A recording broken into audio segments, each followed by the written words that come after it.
This little Micro Four Thirds camera has a dirty little secret.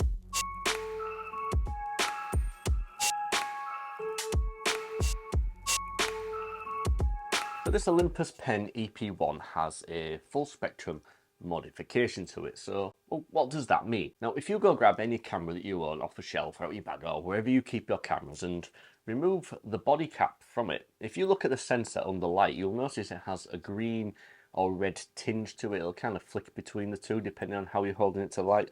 That's because the sensor has an IR UV cut filter in front of it, and that blocks out infrared light and UV light. Whereas this camera doesn't, it's been removed, so it's sensitive to the full spectrum of light, so it goes all the way from ultraviolet to infrared and all of the visible light in between. Now, in order for me to go out and take photographs with that camera, I need a couple of things. The first filter we have is this one. This is the infrared UV cut filter. So this essentially, it undoes the modification. Now, I don't know if you can see this on there, but if you look, it sort of flicks between greens and reds if I rotate it. Like I said, that's essentially just replacing the filter that's been removed. So I can throw this lens on that camera and bang, there we go. We're just using a normal camera. And the other filter that I have for this camera is slightly larger because it wasn't originally intended for this machine.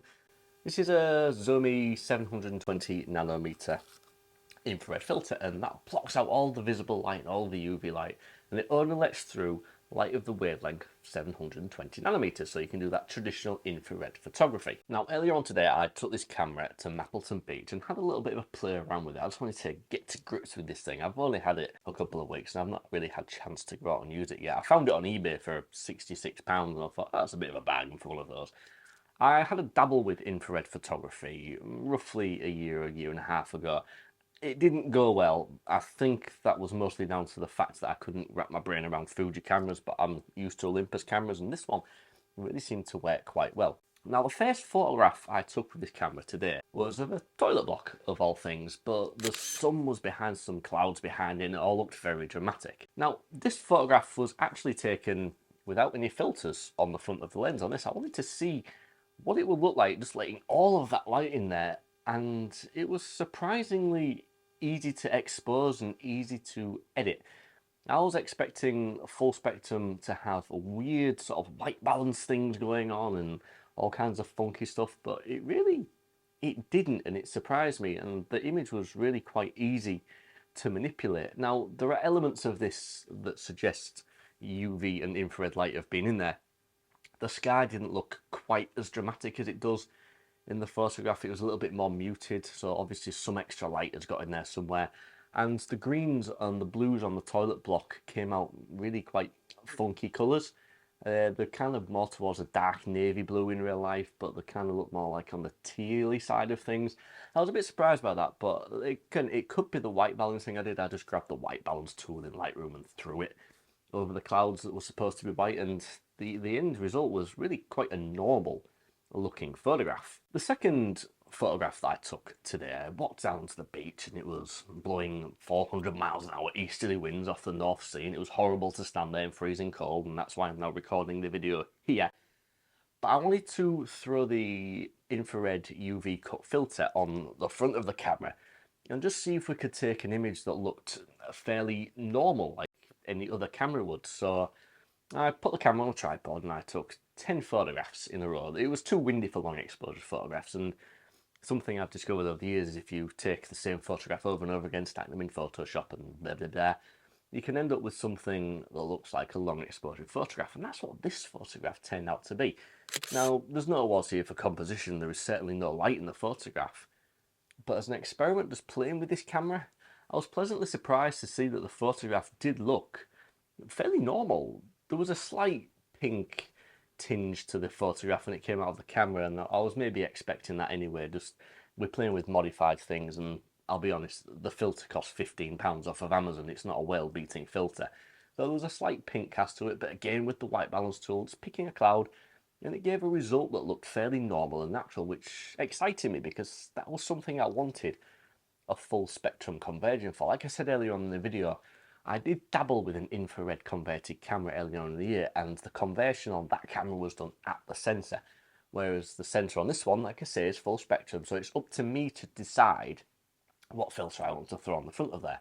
So I can throw any range of infrared filters on there and get individual different looks with each one of them. Now, speaking of infrared, I wanted to take the same composition again, but using the infrared filter that I have. Now, one thing that you will come to realise if you lend into infrared photography is the light focus is slightly different.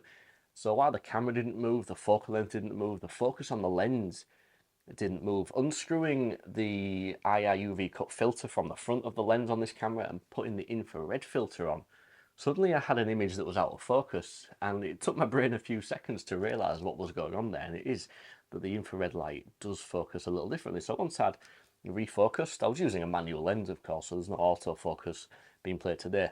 A side note, the autofocus does still work on this camera because it has a glass element placed in front of the sensor, but that's a little bit more of a deep dive. But once I'd refocused everything, and I did the same thing again, originally I took 10 photographs just to see how it would turn out, but I really didn't like the infrared look with it. But again, there's a really fun feel to this. Out of camera, it was all very red, and of course, you have to readjust for white balance once again. But fortunately, I was able to create a white balance profile for this for infrared. So as soon as we did that, we dropped the white balance dropper on the clouds and everything, and there we go. We ended up with a very blue and pink image, which is what you would expect from a colour 720nm conversion. So I had a bit of a play around with things. I didn't really like the pink in there. There was a lot of pink in the rocks in the foreground going down the rock wall. Didn't really like that, so we got rid of the pinks and we just left a black, white and blue looking image. And for something that took me 10-15 minutes just to come up with, just playing about, I was actually pleasantly surprised by how it came out. Now, this Olympus Pen E-P1, it's a very basic camera at best. It's old. It's more like an interchangeable point and shoot lens camera. There's no viewfinder, it's all done on the screen on the back, and something I was battling with today was the lack of viewfinder. You can get an external one, but I don't see the point in spending money on a camera, like I say, that cost me 60 odd quid. The screen on the back of this isn't the best, I'm not going to lie, and that's why I was struggling with the lack of viewfinder. Obviously, a little bit of sunlight glaring, it kind of washes out the contrast and everything. And in terms of feature set, it doesn't really have an awful lot. It's a mirrorless camera, of course, micro four thirds mirrorless camera, no focus peaking, which I found to be a bit of a chore. And I will admit it took me way longer than it should have done to figure out that the zoom focus is actually on a separate screen to anything else. If I'm using a manual lens, I have to go through the info screens to bring, you can bring a screen up with the overlays of your shooting settings, the level, the composition grids. Well, eventually you go through it all and you get a little green box. That's the one for the zoom focus. So once we found zoom focus and was able to focus, it was pleasantly surprising how easy it was to use. And another thing that I discovered, I've had a few Olympus cameras at this point over the last year and a half or so. This is the first one where the native ISO is 100. That surprised me, so it was quite nice to see it go that low.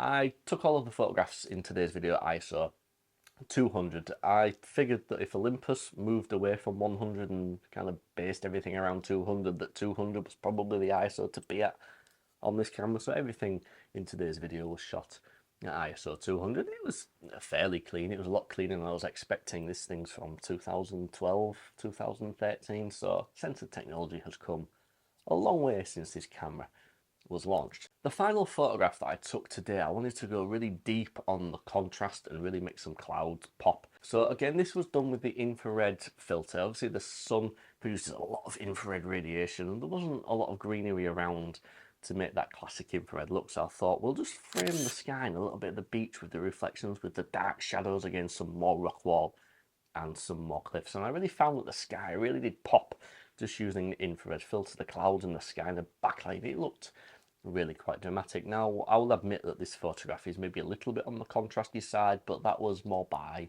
design than the way the camera was performing. Now, another step in the direction of camera performance, I'm not too sure what the dynamic range of this sensor is, but I was surprised by how well you could manipulate the highlights. You could drag the highlights back and there was a lot of information retained there, even when the camera was saying that there was slightly overexposed. Now, unfortunately, the same can't be said for the shadows on this thing. As soon as you start dragging those shadows up, a lot of noise really does appear really quite quickly. So if you're using one of these cameras, infrared modified, full spectrum modified, or maybe just as is, I would be very careful when shooting the shadows. I would maybe expose more for the shadows Then for the highlights, this camera reminded me of shooting an old Canon DSLR, where if you expose for the shadows, you could pull back the highlights for days, but if you expose for the shadows, you'll really get something quite nice looking in the end. So something to be aware of is that this doesn't deal with using them shadows all that well. It could very well be the modification on this, but I doubt that very much. So thank you very much for watching today's video. I really just wanted to get out there and just have a play with this full spectrum camera. This is going to come more into its own when the summer months come round and all the foliage has all that greenery on it and all the chlorophyll or chloroform, or that's the one, all the leaves and everything really do reflect that infrared radiation. And this is going to be a summer camera, and it's also going to be used for astrophotography at some point. I really do think of the wide angle lens,